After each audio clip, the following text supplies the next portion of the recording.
think about this here, in real life saving time, I was, my life was jeopardized.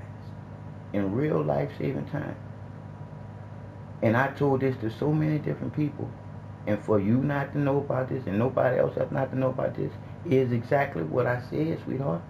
Nobody cared because I basically didn't care because I couldn't explain it to you like I'm explaining to you now. I was stuttering.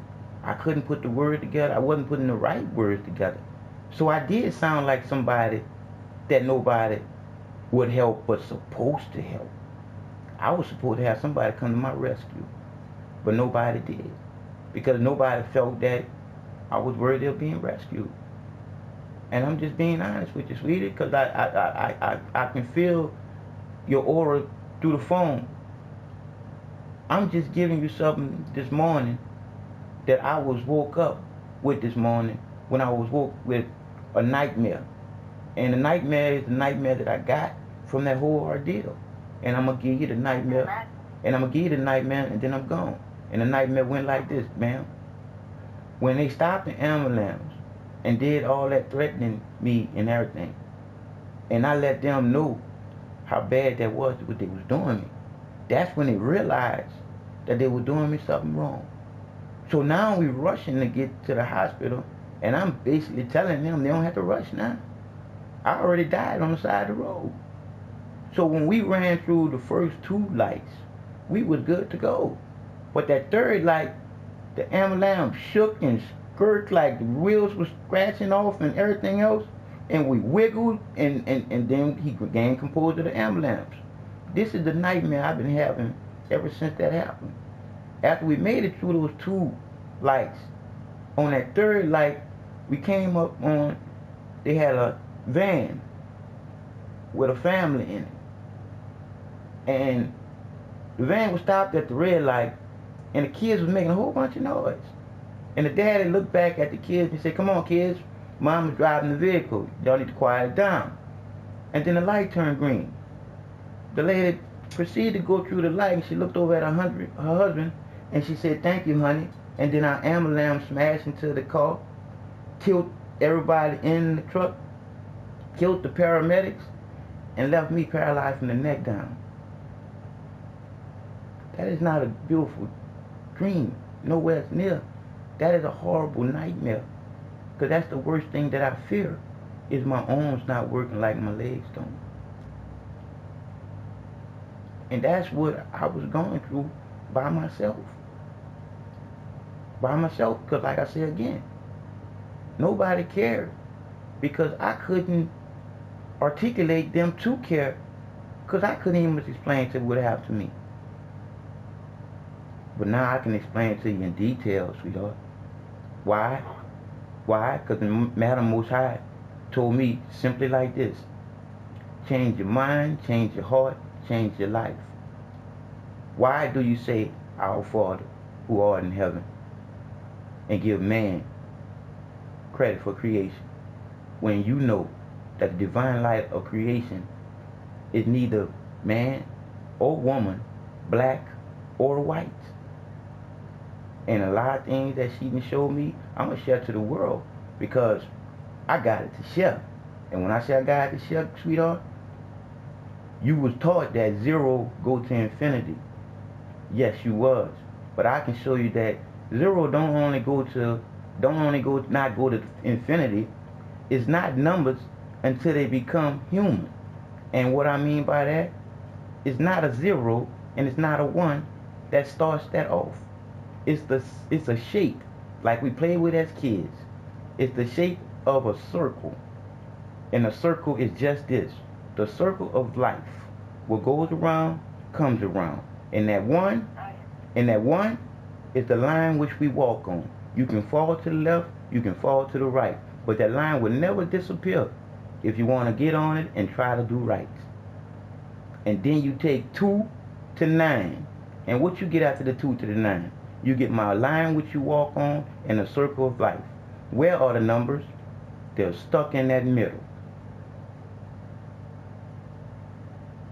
0 to 0. If you go from point A to point B and point B is point A, you're stuck in the middle. Hello. So after she explained that to me, she said, how do you think they became human? I said, I don't know. She said, all right, what breaks out of the circle? I said, I'm assuming 10. She said, yeah, because it got 2 points on it. Now, here's my point. But can 11, that breaks out of the circle after 10, become 1? No, because it's numbers, Most High. All right, you're smart there. So let me take the numbers back, because man made them. So let me take them back. People lie, numbers don't. Then she went back to the circle. She said, so what else will break out of that circle, John? I say, I'm here getting a learning. She said, an owl will break out that circle, right? I said, yeah. She said, because it got a point on it. I said, yeah. She said, that's my point. Adam breaks out of the circle to make Eve, that's 1 and 1. That 11 can make 1. And then you got me and the rest of the billions of people on earth, and now you're done. Because when our mouth closed, that's when infinity ends. Hello. But like I said, sweetheart, these are the things that I was showed after I was showed that life is all we got. And we was born into this life, into the first lie of this journey. And that was when you was given a birthday. When it ain't your birthday, it's your mama's birthday. You just was birthed to come here, an empty glass, waiting to be filled with the truth. And you wasn't filled with the truth because your family didn't learn the truth. But once you get to the age of knowing what the truth is and understanding the repercussions of the truth and a lie, you're going to be held accountable for it inside of your own church, which is your body, which is what the Most High gave you life and free will to do. She would be a liar if she was to tell you to do and to make you do anything. She'll just nudge you, and then it'd be on you to use your free will to will that way freely. And this is the thing that I talk with her all the time when I go through a nightmare. She calms me down to lay up and say, you don't have nothing to fear, because I got you. Well, good. Now, John, or Mr. Knopfler, is there anything else? All right, I thank you. I feel a whole lot better, and I appreciate you, sweetheart. I appreciate you. And you have the rest of you, because it's about Melina almost open, huh? Because that's what I was trying to do. I ain't got that much longer. I got light outside, and like I say again, I am nowhere near at the point where I would do anything to myself, because what I gave you was something to strengthen you. Because when you look at what life really is, it's all on you.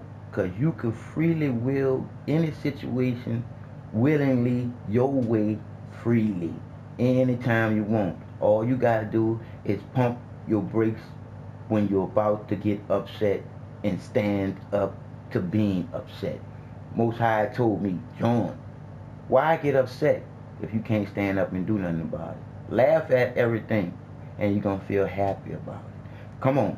That's all I want to share with you, sweetheart, because I'm here to share. Oh, thank you. I'm here to share because you are my sister any way you look at it. Because you take the skin off of you and you take the skin off of me, we both going to be bright red. No one to know who you are or who I am until you walk or you talk. And they still ain't going to be really worrying about it because they're going to be too busy worrying about why you're bleeding and if I'm going to be bleeding next. It is what it is. And we all come from the same Adam, literally. So thank you. And I'm going and probably play my game until these people get up, and then I go and vamp what I know is as really real as I shared it with you just now. Okay, so you have a good day. All right, sweetheart. Bye-bye. Thank you. Bye-bye. Now, just finished.